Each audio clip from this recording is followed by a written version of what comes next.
আমরা এভাবে মাথার মধ্যে মহাদেব এঁকেছি। আমার ছেলে এঁকেছে, এই যে সবাই এঁকেছে। আমরা তিনজনে এই যে রুদ্রাক্ষের মালা পরিয়েছে, ঠাকুর মশাইকে আকন্দ ফুলের মালা পরিয়ে দিয়েছে। এই যে চলো এরপরে দেখতে থাকো। আমরা এখন হোটেলের দিকে যাচ্ছি। কি করছে? ওকে কাঁদছিল?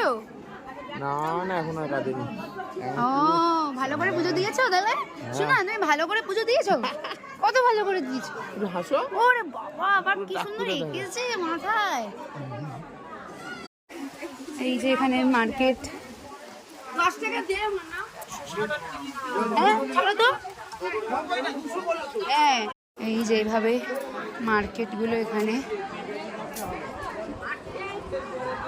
এসেছে।